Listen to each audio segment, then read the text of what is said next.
For nearly 2,000 years, Christians have carried the Sacred Heart into the places where they suffer most, on medals they kiss, beside hospital beds, and into silent churches where only candles remain. Not before his hands, not even before his cross, before his heart. No creed has ever said the risen Christ still suffers. His body is glorified, immortal, beyond all pain. And yet, he reveals himself with a wound still open. Most Catholics recognize this image instantly. Very few know what they are actually looking at. Every detail means something. None of them are decoration. What most people were never told is that those symbols did not come from tradition. They came from a description. They came from the testimony of one woman, a Visitation nun, Saint Margaret Mary Alacoque. Some wounds survive longer than we expect. Some loves do too. This is the miraculous word, a place where the love of God is allowed to be as large as it actually is.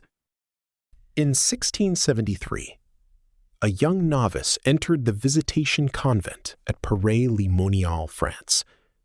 She was 24, fragile in health, unknown to anyone who mattered. Her name was Margaret Mary Alacoque. No bishop expected history to remember her. She was about to receive something that would change Catholic devotion for centuries. She wrote that Christ appeared to her in a series of visions, beginning that December. Not in thunder, not in fire, but in the silence of adoration. She wrote that he invited her closer, then pointed to his heart. Burning, surrounded by thorns, a wound still open, yet overflowing.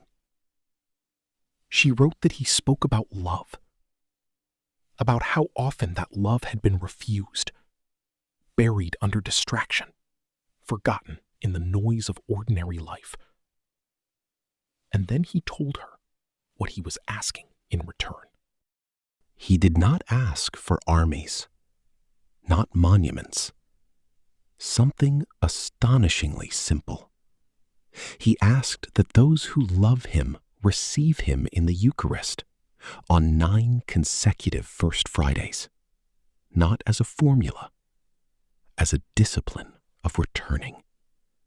He asked for a holy hour every Thursday night before the Blessed Sacrament, in memory of Gethsemane, when he prayed alone and no one kept watch with him. He was still asking. And he asked for a feast, the Friday after the octave of Corpus Christi, for the world to return its gaze to what he had freely offered. But there was one more thing, a promise, one the Church calls the Great Promise. He told her, those who receive communion on 9 consecutive First Fridays will not die without the grace they need to return to him. The Church has always been clear. This is not a transaction. It is a relationship.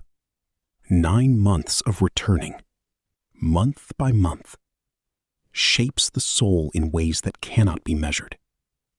The person who comes 9 times is not the same person who came the first. And after Margaret Mary's death, when the Church began the process of beatification, her body was exhumed.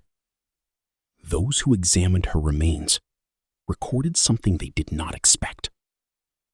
Her brain had remained remarkably preserved after decades in the earth, as if kept.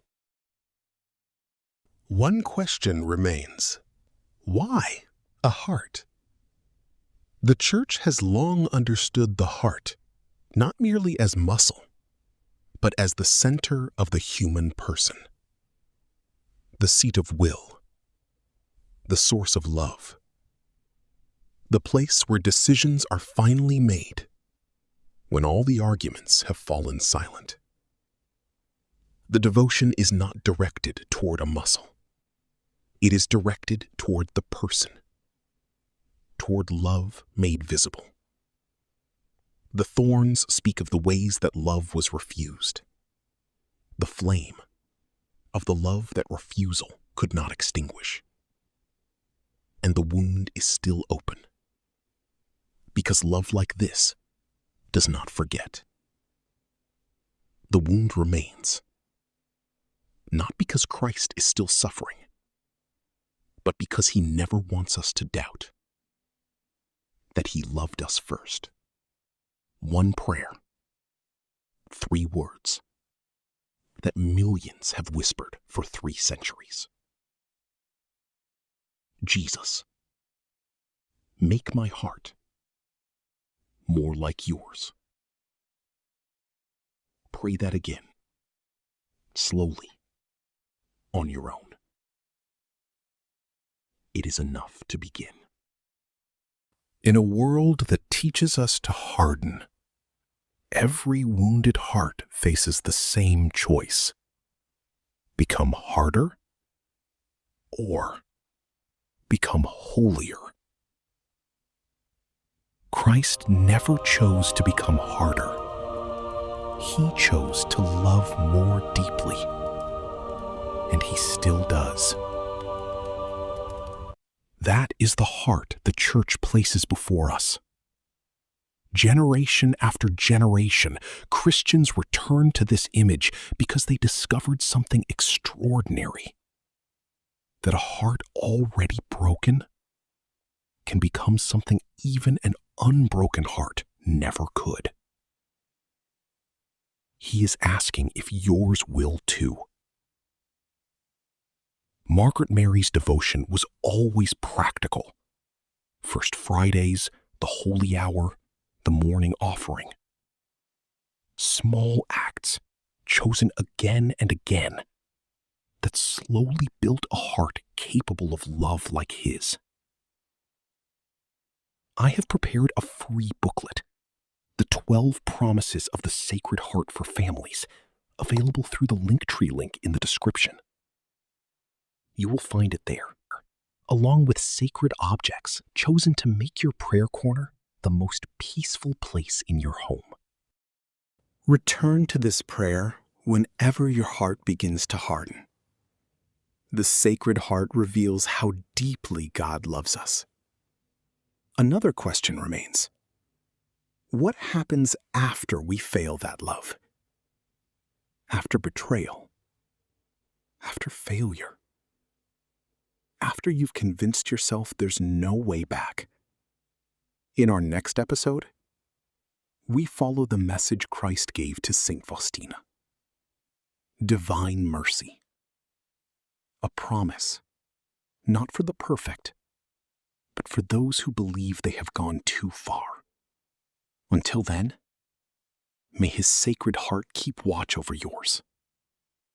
And if tonight you have forgotten him, may you discover tomorrow that he has never forgotten you. Peace be with you. If another reflection has appeared on your screen, I hope you'll stay a little longer. There is always one more reason to trust the heart of Christ.